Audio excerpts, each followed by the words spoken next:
আমি যদি বুঝতে পারি লাইলাতুল কাদর কোনটি, আমি যদি লাইলাতুল কাদর জানতে পারি, তাহলে আমি সেখানে কি বলবো? মাকুল ফিহা, সেখানে আমি কি বলবো?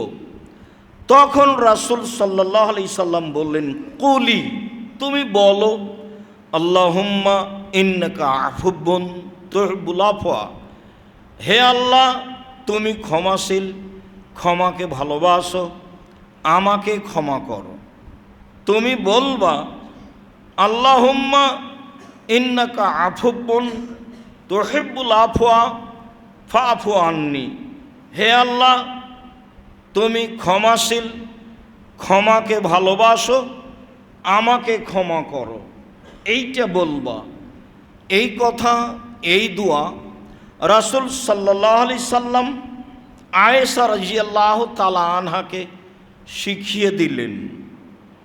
অবগত হচ্ছিলাম লাইলাতুল কাদরের করণীয় এবং লাইলাতুল কাদরের প্রস্তুতি। আবু হুরায়রা রাদিয়াল্লাহু তাআলা আনহু বলেন, রাসূল সাল্লাল্লাহু আলাইহি ওয়াসাল্লাম বলেছেন, মান কামা লাইলাতুল কদরে ঈমানান ওয়া ইহতিসাবান গফিরা লাহু মা তাকাদ্দামা মিন জামবিহি, যে ব্যক্তি লাইলাতুল কদরে সারা রাতভর ইবাদত করল, তার অতীতের সব পাপ ক্ষমা করা হলো।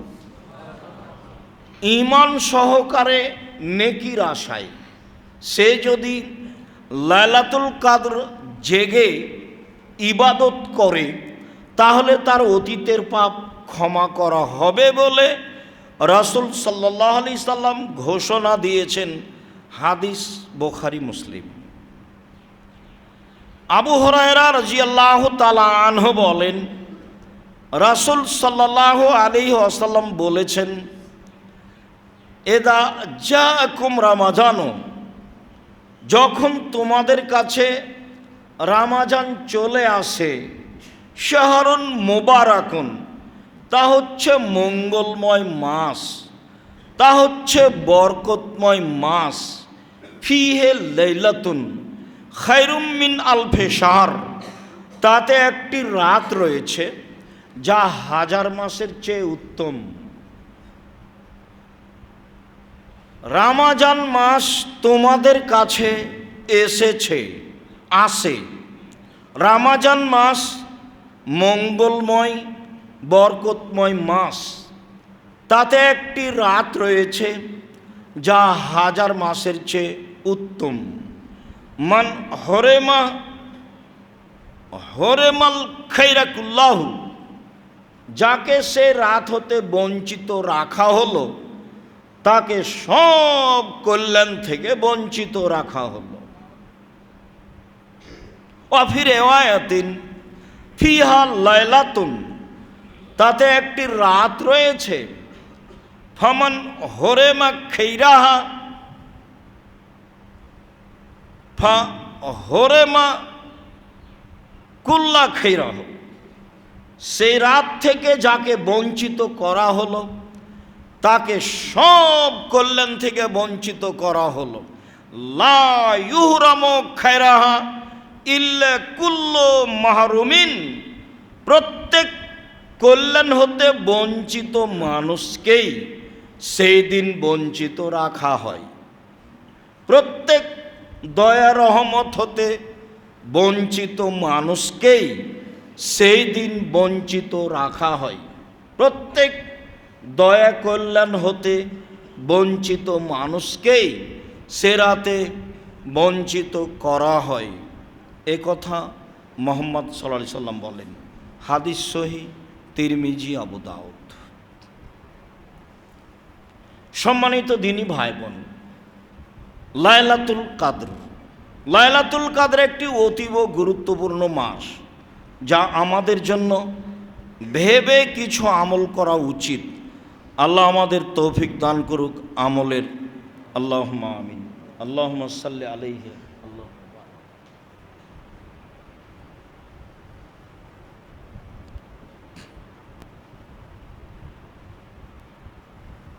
লাইলাতুল কদর। আব্দুল্লাহ ইবনে আব্বাস রাদিয়াল্লাহু তাআলা আনহু বলেন, রাসূল সাল্লাল্লাহু আলাইহি সাল্লাম বলেছেন লাইলাতুল কদর সম্পর্কে, লাইলাতুন সামহাতুন, লাইলাতুন সামহাতুন বালজা লা বারিদাতুন ওয়ালা হাররা। লাইলাতুল কদর এমন একটি রাত যা হয় স্বচ্ছ, পরিষ্কার, মর্যাদাপূর্ণ, শান্তিপূর্ণ, নিঝুম। লাইলাতুল কদর তা হয় স্বচ্ছ, পরিষ্কার, শান্তিপূর্ণ, নিঝুম। রাতটি শীত ও গরম থেকে মুক্ত হয়। রাতটি শীত ও গরম থেকে মুক্ত হয়। সে রাত শেষ হলে সূর্যের কিরণ দুর্বল ও লাল বর্ণের হয়। সে রাত শেষ হলে সূর্যের কিরণ দুর্বল ও লাল বর্ণের হয়। সে রাতে সূর্য সকাল করে, তখন তার কিরণ থাকে দুর্বল ও লাল বর্ণের। এ কথা মুহাম্মদ সাল্লাল্লাহু আলাইহি সাল্লাম পরিচয়ে বলেন। জাবের রাদিয়াল্লাহু তাআলা আনহু বলেন, রাসূল সাল্লাল্লাহু আলাইহি ওয়াসাল্লাম বলেন, ইন্নী রাআইতু লাইলাতুল কদরে, আমি মুহাম্মদ সাল্লাল্লাহু আলাইহি সাল্লাম নিজে লাইলাতুল কদর দেখেছি। ওয়া ইন্নী উনসিতুহা, তবে আমাকে ভুলিয়ে দেওয়া হয়েছে সে রাত কোন রাত। ওয়া ইন্নাহা ফিল আশরিল আওয়াখির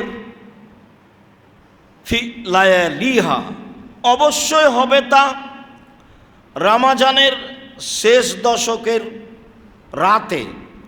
অবশ্যই তা রমজানের শেষ দশকে রাতে হবে। অবশ্যই তা রমজানের শেষ দশকের রাতে হবে। লাইলাতুন তালকাতুন বালজা লা বারিদাতুন ওয়ালা হাররা, রাত হবে স্বচ্ছ, পরিষ্কার, মর্যাদাপূর্ণ, শান্তিপূর্ণ, নিঝুম। রাত হবে শীত ও গরম থেকে মুক্ত। রাত হবে শীত ও গরম থেকে মুক্ত। তিনি বলেন, কান্না ফিহা কামারান, তা রাত এত উজ্জ্বল হবে মনে হবে যেন চন্দ্র হাসছে। রাত এত উজ্জ্বল হবে মনে হবে যেন চন্দ্র হাসছে। লা ইয়াখরুজু শায়তানুহা হাত্তা ইয়াদিয়াল ফাজর, সে রাতে সকাল পর্যন্ত শয়তান প্রকাশ হবে না। সে রাতে সকাল পর্যন্ত শয়তান প্রকাশ হবে না। অন্য এক বর্ণনায় এসেছে আমারাতোহা, সে রাতের পরিচয়। তাতলো শামস, সে রাতে সূর্য উঠবে। সাবিহাতায় ইয়াউমিহা বাইদা, সে রাত হবে খুব পরিষ্কার, ঝকঝকে। আর লা শোয়া, সে রাতের সূর্যের কিরণ তেমন ক্ষমতাধর হবে না। সূর্যের কিরণ দুর্বল ও ও লাল বর্ণের হবে। আবু সাঈদ খুদরি রাদিয়াল্লাহু তাআলা আনহু বলেন, রাসূল সাল্লাল্লাহু আলাইহি সাল্লাম বলেছেন, ইন্নী উরিত লাইলাতুল কদরে, ইন্নী উরিত লাইলাতুল কদরে, আমাকে লাইলাতুল কদর দেখানো হয়েছে।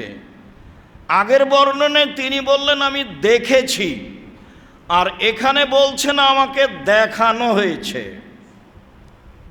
তাতে তিনি বলছেন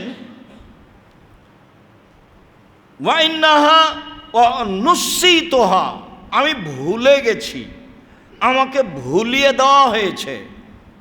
ওয়া ইন্নাহা ফিল আসরিল আওয়াখিরে ফি বিতরিন, তবে অবশ্যই তা রমজানের শেষ দশকে বিজোড় রাতে হবে। তবে অবশ্যই তা রমজানের শেষ দশকে বিজোড় রাতে হবে। তিনি আরও বলেন, ওয়াইন্নি রাআইতু কান্নি আসজুদু ফি তিনি নওমাইন, আর সেরাতে আমি যেন নিজেকে দেখছি যে আমি কাদা পানির ওপরে সিজদা করছি। মুহাম্মদ সাল্লাল্লাহু আলাইহি ওয়াসাল্লাম বলছেন, সেরাতে আমি আমাকে দেখছি আমি যেন কাদা পানির ওপরে সিজদা করছি। বর্ণনাকারী আবু সাঈদ খুদরি রাদিয়াল্লাহু তাআলা আনহু বলেন, ওয়াকানা সাকফুল বাইতে জারিদান নাখলে, সেই দিন মসজিদে নববীর ছাদ ছিল খেজুর গাছের ডাল।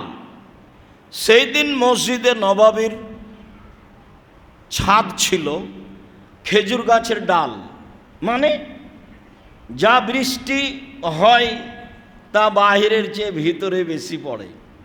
মানে ঘটনা আসমানিদের দেখতে যদি চাও, মানে বৃষ্টি হলে গড়ে ঘরের ভিতরেই পড়ে।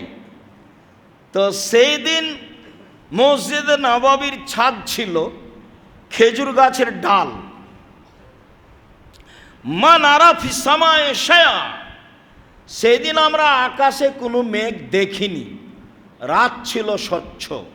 ফাজাত কাজাতুন, হঠাৎ একটা মেঘ আসলো। ফামুতিরনা, বেশ ভালোই বৃষ্টি হলো। হঠাৎ একটা মেঘ আসলো, খুব স্বচ্ছ ছিল রাত। একটা মেঘ আসলো, ভালোই বৃষ্টি হলো। ফাসাল্লা বিনা রাসূলুল্লাহ সাল্লাল্লাহু আলাইহি সাল্লাম, সেই দিন আল্লাহর নবী আমাদেরকে নিয়ে, আল্লাহর নবী যাকাতুল ফিতর ফরজ করেছেন। একসা খেজুর অথবা একসা জব আলাল আবদে অল হুররে, দাস দাসী ও স্বাধীন মানুষের উপরে।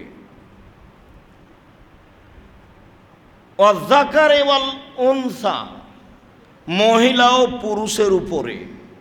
অসাগিরে ওয়াল কাবিরে, ছোট ও বড়র উপরে। মিনাল মুসলিমিনা, সকল মুসলমানের পক্ষ হতে। বুখারী মুসলিম। অন্য এক বর্ণনায় এসেছে আলা কুল্লে নাফসিন মিনাল মুসলিমিনা, প্রত্যেক মুসলমানের আত্মার উপরে। এই জন্যই বিদ্বানগণ বলেছেন ঈদুল ফিতরের রাতে কোনো ছেলে মেয়ে জন্ম নিলেও তার ফিতরা দিতে হবে। যদিও ফিতরা লক্ষ্য উদ্দেশ্য তাকে ভুল ত্রুটি থেকে মুক্তি করা, কিন্তু বিবরণে বোঝা যায় একাধিক সহিহ হাদিসের মাধ্যমে মুসলিম গ্রন্থে এসেছে প্রত্যেক আত্মাকেই যাকাতুল ফিতর দিতে হবে। মহিলা পুরুষ, ধনী গরিব, দাস দাসী, স্বাধীন পুরুষ নারী, মানুষ ফকির ভিক্ষুক, ফকির মিসকিন, ধনী গরিব, পুরুষ নারী, সবাকেই যাকাতুল ফিতরা দিতে হবে। দিতে বাধ্য। তিনি বলেন, ও আমার আবেহা আন্তুয়াদ্দা কাবলা খরুজিন নাস ইলা সালাহ, ঈদের মাঠে যাওয়ার পূর্বে তা বের করতে হবে। ঈদের মাঠে যাওয়ার পূর্বে তা বের করতে হবে।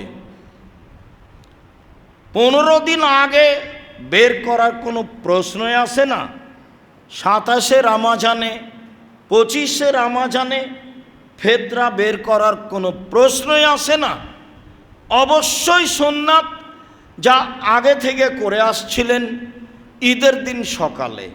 নিতান্তই সাহাবী থেকে প্রমাণিত হয় যে একদিন বা 2 দিন আগে 29 বা 30 রামাজান করা যায়। এটাই সুন্নাত যে ঈদের মাঠে যাওয়ার পূর্বেই তা বের করতে হবে।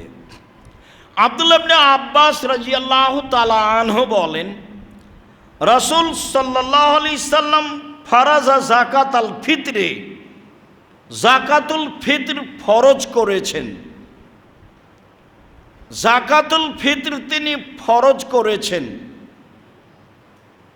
সকল মুসলিম নারী পুরুষের উপরে।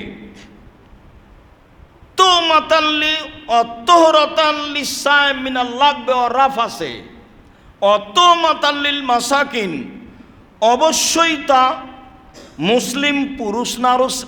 মুসলিম পুরুষ নারীকে তার অহেতুক কথা ও মন্দ কাজকর্ম থেকে পবিত্র করার লক্ষ্যে। সেম থেকেছে, অপছন্দ কথা ও কর্ম বলে ফেলেছে, তাকে পবিত্র করার জন্যই ফিতরা ফরজ করা হয়েছে। অত মাতাল্লিল মাসাকিন, আর অবশ্যই তা ফকির মিসকিনের খাদ্য হিসাবে ফরজ করা হয়েছে। মর্মে সবাই বলতে চেয়েছে, প্রায় অধিকাংশই বলতে চেয়েছে যে ফিতরা শুধু ফকির মিসকিনকে দিতে হবে। ভারত, বাংলাদেশ, পাকিস্তানের আলেম ওলামা মনে করেন যে ফিতরা যাকাতের মতোই ফকির মিসকিন, বেসরকারি কওমি মাদ্রাসা ফি সাবিলিল্লাহ হিসাবে দিতে হবে। তবে হাদিসে ফকির মিসকিনের কথাই উল্লেখ রয়েছে, আর সেটাই উত্তম হবে। জরুরি কথা, আবু সাঈদ খুদরি রাদিয়াল্লাহু তাআলা আনহু বলেন, কুন্না নুতি যাকাতাল ফিতরে সান মিন তামিন ফি জামানিন নবী সাল্লাল্লাহু আলাইহি সাল্লাম, রাসূলের যুগে আমরা 100 খাদ্য ফিতরা দিতাম। আও সান মিন তামরিন, রাসূলের যুগে আমরা 100 খেজুর ফিতরা দিতাম। আও সান মিন শাইরিন, রাসূলের যুগে আমরা 100 জব ফিতরা দিতাম। অসান মিন জাবিবিন, 100 শুখা আঙ্গুর কিশমিশ ফিতরা দিতাম। অসান মিন আকেতিন, রাসূলের যুগে আমরা 100 পনির ফিতরা দিতাম। হাদিস সহিহ। লম্বা বিবরণে বোঝা যায় মানুষ যা খাদ্য খায় সেটাই ফিতরা দিবে, এটাই উত্তম হবে। চলন্ত যেটা ভালো সেটাই ভালো হবে। এরপরে তিনি বলছেন, ফাম্মা আনা ফালা আজালো কুনতু উখরিজুহু কামা কুনতু উখরিজুহু ফি জামানিন নবী সাল্লাল্লাহু আলাইহি সাল্লাম, আমি সর্বদা 100 বের করব রাসূলের যুগে যা করেছি।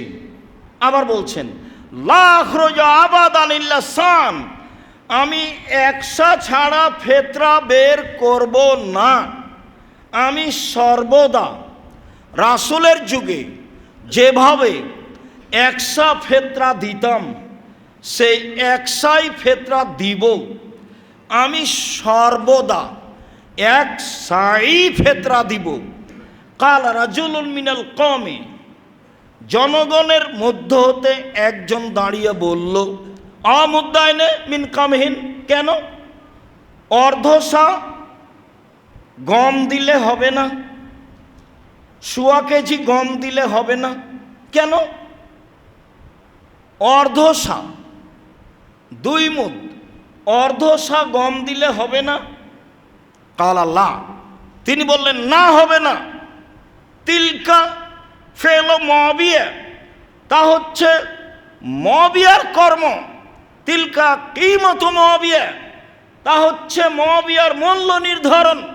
লাক বালোহা, আমি কখনো তা গ্রহণ করব না। ওলা ফালোহা, আমি কখনো সে কাজ করব না। এটা মুআবিয়ার মূল্য নির্ধারণ। মুআবিয়ার মূল্য নির্ধারণ আমি কখনো গ্রহণ করব না, কখনো নয়, কোশ্চিন কালেও নয়। ঘটনা কি? আবু সাঈদ খুদরি রাদিয়াল্লাহু তাআলা আনহু বলেন, কাদেমা মুআবিয়া মিনাশ শাম, একদা মুআবিয়া রাদিয়াল্লাহু তাআলা আনহু সিরিয়া থেকে আসলেন হাজ্জান মুতামিরান, হজের উদ্দেশ্যে অথবা উমরার উদ্দেশ্যে। ফা কাল্লামান নাসা আলাল মিম্বারে, সেদিন তিনি জুমার খুতবায় জনগণের সামনে বক্তব্য দিলেন। ফাকানা ফিমা কাল্লামা বিহিন নাসা, সেদিন বক্তব্যে তিনি বলেছিলেন, মুআবিয়া রাদিয়াল্লাহু তাআলা আনহু সিরিয়া থেকে হজ বা উমরার উদ্দেশ্যে এসে মদিনার মসজিদে বক্তব্য দিলেন। বক্তব্যে তিনি জনগণের সামনে বললেন, ইন্নি আরা মুদ্দাইনে মিন কামিহিন মিন সামারাই শাম, আমি মনে করি সিরিয়ার অর্ধসা গম, তা দিল সান মিন তামরিন, মদিনার 1 সা খেজুরের সমতুল্য। আমি মনে করি সিরিয়ার অর্ধসা গম মদিনার 1 সা খেজুরের সমতুল্য। আমি মনে করি সিরিয়ার গম মদিনার 1 সা খেজুরের সমতুল্য। ফা খাজান নাস বেজালেকা, মানুষ এটা মেনে নিল। ঠিক আছে, তাহলে আমরা গম দিলে অর্ধসা দিব। তাই কিছু মানুষ সেই যুগ থেকে আমল করতে লাগলো। তখন আবু সাঈদ খুদরি রাদিয়াল্লাহু তাআলা আনহু বললেন, কুনতা আখরাজহু কামা কুনতা আখরাজহু ফি জামানি নবী সাল্লাল্লাহু আলাইহি সাল্লাম, আমি রাসূলের যুগে যা করতাম তাই করব। লা জালো, আমি অবশ্যই সর্বদা 1 সাই ফেতরা বের করব, তার চেয়ে কম নয়। আমি মুআবিয়ার মূল্য হিসাব করব না। সম্মানিত দিনী ভাই বোন,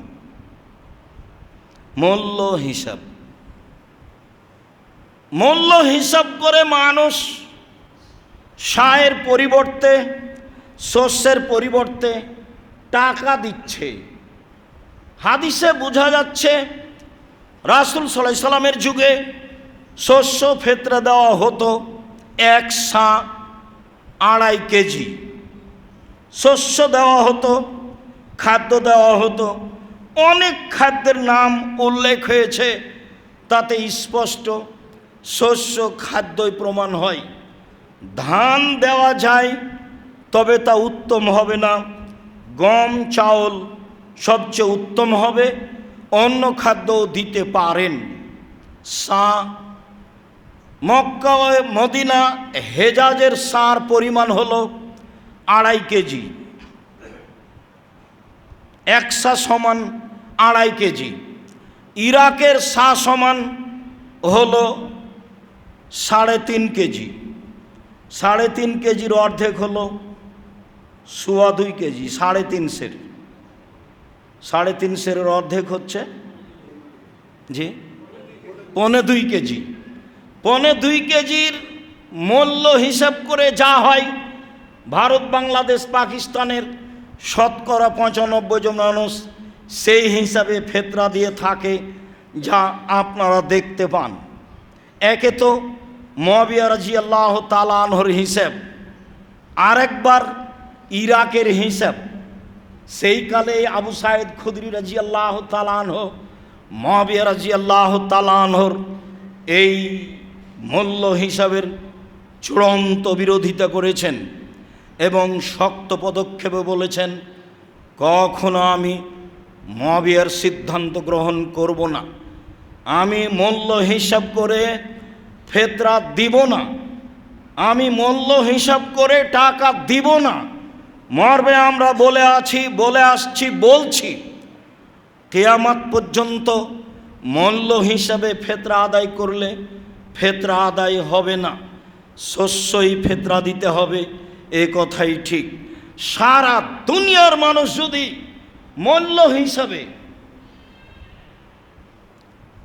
3.5 কেজিরও অর্ধেককে মূল্য হিসাব করে ফেতরা দেয়, সারা দুনিয়ার মানুষই রাসূল সাল্লাল্লাহু আলাইহি সাল্লামের সুন্নাতকে উপেক্ষা করে চলবে। যারা অর্ধসা হিসাব করে মূল্য বের করে, তাদের এই মন্তব্য কর্ম শরীয়তকে না মানার শামিল। রাসূল সাল্লাল্লাহু আলাইহি সাল্লাম এই কাজ করেননি। সাহাবী আবু সাঈদ খুদরি রাদিয়াল্লাহু তাআলা আনহু, বিশিষ্ট সাহাবী, এই চিন্তা মতবাদের তীব্র বিরোধিতা করেছেন। সেখানে আমরা ইরাকের শাহ ধরি কি করে, সেখানে আমরা অর্ধশা হিসাব করে মূল্য ধরি কি করে? আপনাদের জন্য ভালো হবে কখনো মূল্য হিসাব না করা। রাসূলের সুন্নাতের প্রতি আমল করো তো। ঈদের মাঠে যাওয়ার পূর্বেই ফেতরা বের করবেন 2.5 কেজি, একশা সমান 2.5 কেজি মাথা পিছু। কারো হিসাবে একশা সমান 202 কেজি 400 গ্রাম হতেও পারে।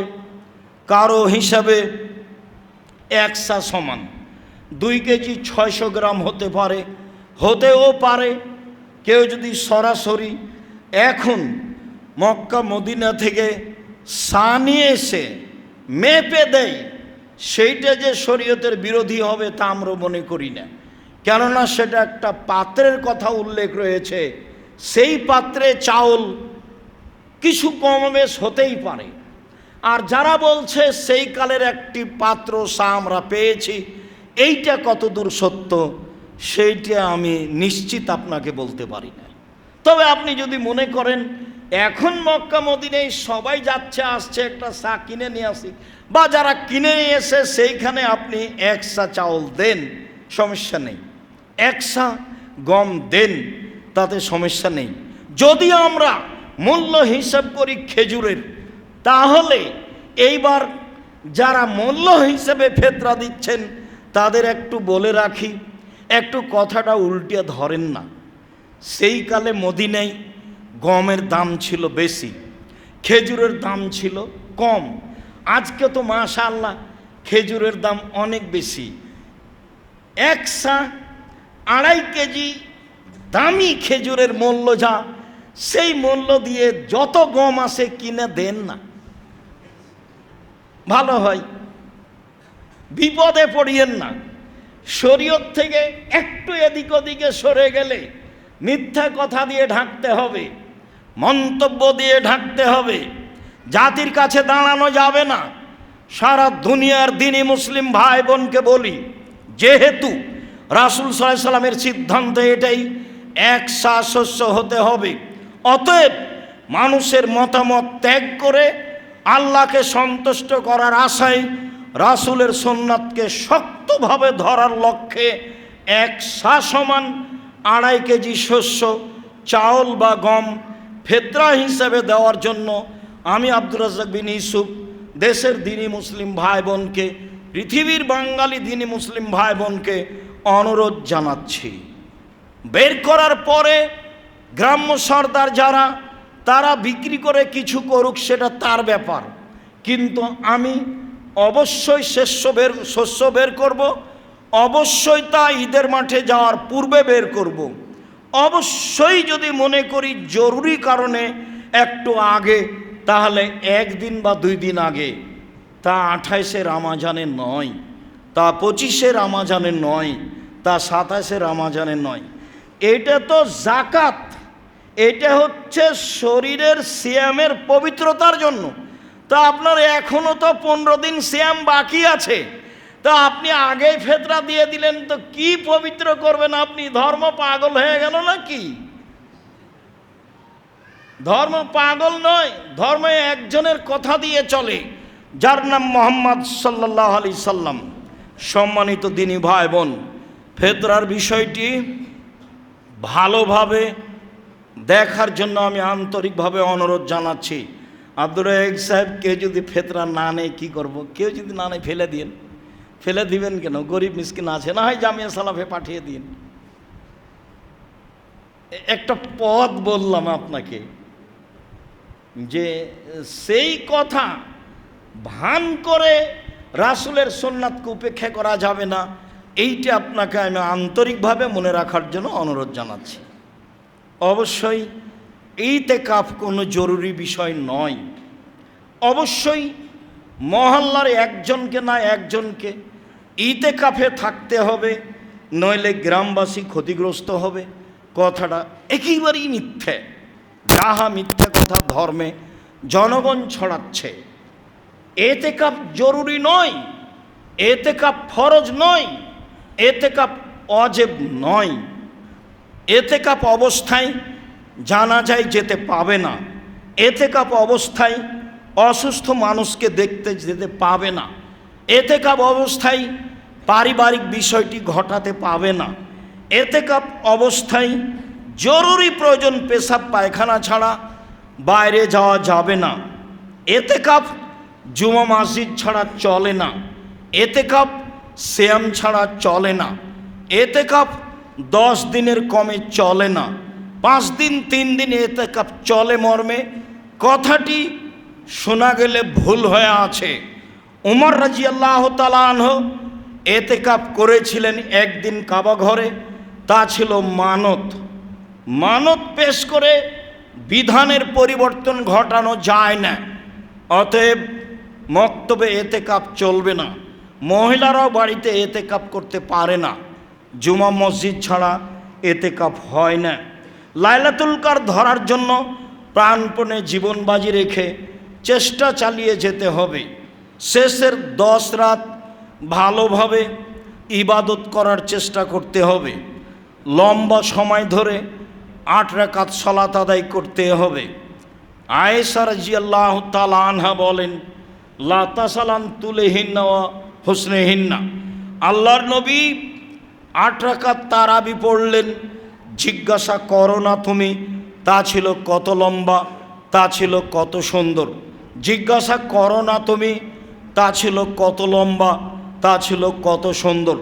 জিজ্ঞাসা করো না তুমি তা ছিল কত লম্বা, তা ছিল কত সুন্দর। নিজের শক্তি সামর্থ্য অনুযায়ী লম্বা সময় ধরে দাঁড়িয়ে থেকে, লম্বা সময় ধরে রুকুতে থেকে, লম্বা সময় ধরে সিজদায় থেকে 4 রাকাত পড়তে হবে। তারপরে লম্বা সময় ধরে তাসবিহ তাহলিল জিকির আজকার, হাত তুলে দোয়া, কান্নাকাটি, ক্ষমা। এরপরে আবারও 4 রাকাত লম্বা সময় ধরে, তারপরে 3 রাকাত বিতর, তার নাম হলো রাত জাগা। চাঁপাই নবাবগঞ্জে মানুষেরা এক জায়গায় হয়ে সবাই মিলে গল্প করে, মাঝে মধ্যে খায় আর রাত জাগে। এইটা রাত জাগা নয়, এটা একটা মিথ্যা প্রথা। ঢাকায় আহলে হাদিস মসজিদে জাগার রাতগুলিতে হুজুরেরা গিয়ে বক্তব্য দেয়, তারা আবার খাওয়ার ব্যবস্থা করে। বক্তব্যের কারণে হুজুরের হাতে টাকা পয়সাও দেওয়া হয়। তারা জাগার নাম দিয়ে সারা রাত বক্তব্য দেয়, মানুষেরা বক্তব্য শোনে, তারপরে ফজরের সালাত আদায় করে বাড়ি চলে যায়। একেবারে নগদ মিথ্যে, একেবারে ডাহা বিদাত। এইসব ইবাদত থেকে বেঁচে থাকতে হবে, সাবধান। রাত জাগার অর্থ এইটা নয়। রাত জাগা লম্বা সময় ধরে এই 8-3-11 রাকাত সালাত আদায় করা। 20 রাকাত সালাত আদায় করবেন, ক্লান্ত হবেন, রাইফেলের গুলির মতো সিজদা রুকু করবেন, তাতে আল্লাহকে কতটুকু সন্তুষ্ট করতে পারবেন ভাবা উচিত।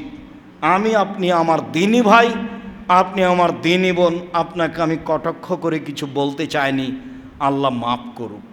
তবে আপনি যেভাবে 20 রাকাত পড়েন তাতে আপনিও জানেন, লোকও জানে আপনার অবস্থা। আবার খতম তারাবি একটা বিদাতি পদ্ধতি, খতমের নামে কোথায় যে পড়লো কোরআন মাজিদ আর কোথায় যে গেল, আর কত এমামে যে কি করলো তার কোনো হিসাব থাকলো না। সকালে বলল যে তারাবি খতম তারাবি পড়েছি, এমামকে এত টাকা দিয়েছি। আসলে কি ধর্ম এরকম? জি না। আবারও বলছি, ধর্ম একজন মানুষের কথা দিয়ে চলে, যার নাম মোহাম্মদ সাল্লাল্লাহু আলাইহি সাল্লাম। পৃথিবীর কোনো মানুষ দিয়ে ধর্ম চলে না। আপনি রাসূল সাল্লাল্লাহু আলাইহি সাল্লামের কথাকে প্রাধান্য দেওয়ার চেষ্টা করেন। সম্মানিত দিনী ভাই ও বোন, জামিয়া সালাফিয়া এদেশের সর্ববৃহৎ প্রতিষ্ঠান। জামিয়া সালাফিয়ায় প্রায় 5000-এর বেশি ছেলে মেয়ে পড়াশোনা করে, প্রায় 300 জনের অধিক শিক্ষক শিক্ষিকা অবস্থান করেন, প্রায় 40 থেকে 45 লক্ষ টাকা মাসে বেতন লাগে, প্রায় 500-র অধিক এতিম অসহায় ছেলে মেয়ে রয়েছে, যার দায়ভার আপনারাই বহন করে থাকেন।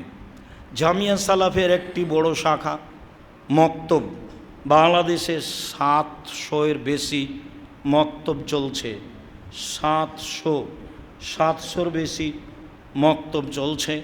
প্রত্যেক দিন বিকাল 3টায় এনটিভিতে মক্তবের প্রতিযোগিতা আপনারা দেখতে পারবেন বা দেখছেন।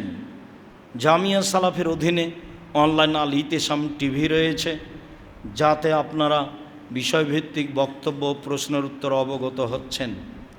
জামিয়া সালাফে আল ইতেসাম পত্রিকা রয়েছে, যাতে আপনারা গুরুত্বপূর্ণ প্রশ্নের উত্তর এবং বিষয়ভিত্তিক আলোচনা শুনছেন। জামিয়া সালাফিয়াতে আপনাদের দিন ধর্মের জন্য সার্বিক ব্যবস্থা রয়েছে। আরও একটার পর একটা পদক্ষেপ নেওয়ার জন্য চেষ্টা চালিয়ে যাচ্ছি। জামিয়া সালাফের পক্ষ থেকে রয়েছে কর্জে হাসানার ব্যবস্থা। জামিয়া সালাফের পক্ষ থেকে নেবরাস ইন্টারন্যাশনাল স্কুল রয়েছে। বাংলাদেশে আরও প্রতিষ্ঠান গড়ব বলে সিদ্ধান্ত নেওয়া হয়েছে।